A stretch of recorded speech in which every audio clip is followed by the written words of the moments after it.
Chapter 36. Don't call me unless a family member, close friend, or you are dead, on fire, or in jail. Sharmelle rarely told Jacqueline not to contact her about work. She was the same person who interviewed 2 potential clients by phone while she was on vacation with W2 in Bermuda last summer. Okay, boss, so I guess what you're saying is you're having a day and you don't want to be disturbed unless it's an extreme emergency. That would be correct, and I'll see you at some point tomorrow. By the time that brief conversation ended, Sharmelle was pulling into her garage and at home, where she planned to stay for the rest of the afternoon and evening. She walked through the kitchen and stopped. She had worked with the architect personally to design it. The oversized graphite granite island with pendant lighting was the centerpiece. It had been her idea and her must-have, even when her interior designer and the architect tried to convince her to choose something pearl or ivory to match the color scheme in the rest of the kitchen.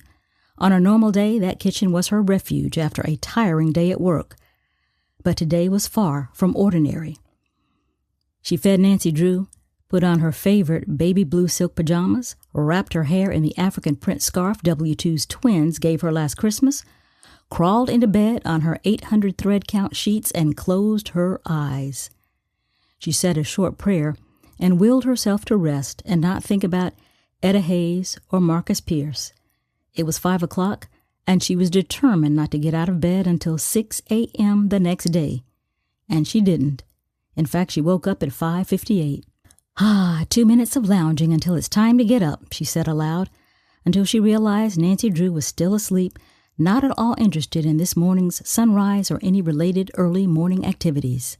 First on the prayer list this morning was what was set to transpire later in the day. The eventual phone call with Etta, Marcus, and Lucian had the potential to change everything, and it also had the potential to be an emotional disaster for all parties involved.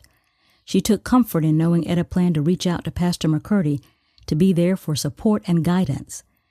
She understood why Etta wanted her there, to provide background for Lucian about how she tracked down the father he never knew. But she was still concerned about whether Lucian would blame her for hiding this crucial information from him over the past few weeks.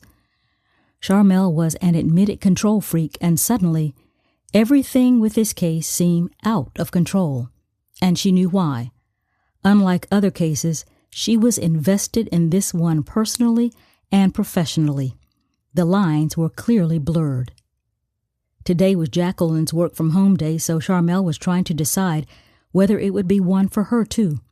But dear, sweet Etta Hayes made the decision for her with a call at precisely 7:47.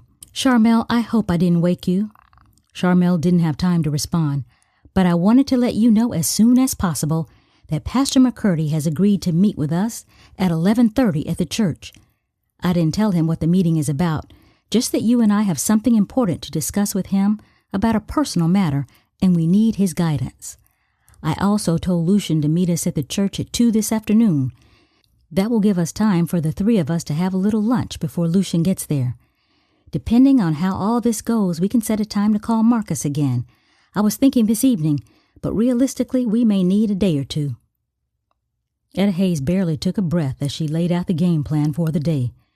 Sharmelle had to admit, the First Lady was detailed in her logistical plan. "Oh, it looks like you have everything planned, so I'll see you all later this morning at the church," Sharmelle said. She decided to check in with her parents on the way to the church. That would give her an excuse to cut the conversation short if her mom started asking too many questions, which she usually did. "Oh, it's certainly nice of our long-lost daughter to take time from her busy schedule to call her 2 old parents." "Mom, you are not old, and neither is Dad. How is he, by the way?"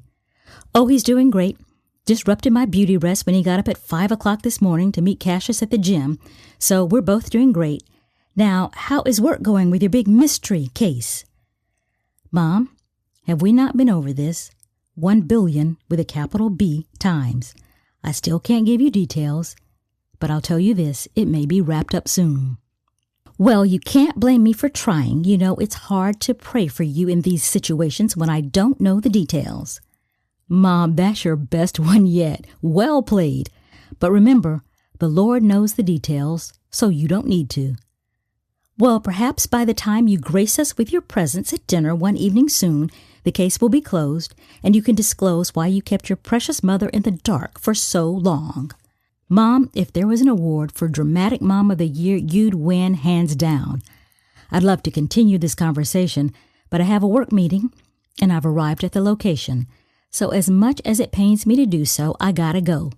Give Dad a hug for me, and I promise I'll be over there for dinner soon. All right, I love you, my guardian of the secret's daughter. Have a blessed day. You too, Mom. Love you. Sharmelle giggled at her mother's antics. She had never taken such an interest in a case before, and Sharmelle knew it had everything to do with knowing that somehow Etta Hayes was involved. Etta and Sharmelle arrived at the church at the same time, parked beside each other in the spaces closest to the pastor's reserved spot. It was reserved for the pastor in name only because Pastor McCurdy had turned it into reserved parking for the church volunteer of the month. Sharmelle smiled that the latest recipient was a member of Surge, Enrique, who wasn't even old enough to drive yet, but his parents were able to take advantage of the parking prize. She and Etta hugged and walked in silence to the wing of the church where the pastor's office was located. The same modest office that was Henry Hayes's home away from home for so many years. Pastor greeted them both warmly. Two of my favorite ladies. Have a seat. Can I get you anything? I know you requested discretion and privacy, First Lady Hayes, so I told Mary to take an early lunch break and head on home. She didn't seem to mind the half day. Sharmelle was glad to hear that, since Mary was the most efficient receptionist and pastoral administrative assistant the church had ever had. But she was also a good friend of her mother's. Mary was known for being very discreet about who meets with the pastor, but Sharmelle didn't want to take any chances. Pastor McCurdy sat in the chair at his desk. Sharmelle and Etta took the two seats facing him.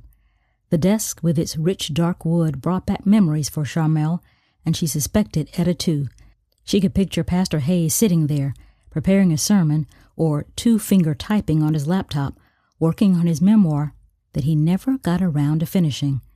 She was lost in thought when she felt the silence, and Pastor McCurdy and Etta both looking at her, waiting for one of them to explain the reason for this mystery meeting.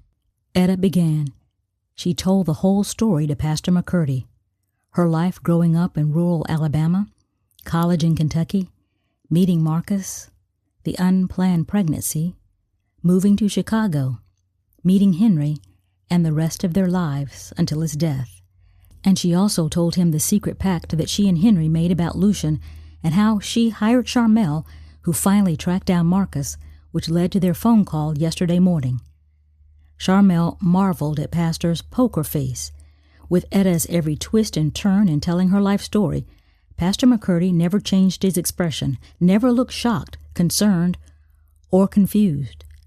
When Etta finished narrating her life story, Pastor McCurdy got up from his desk, pulled another chair up beside her, and hugged her.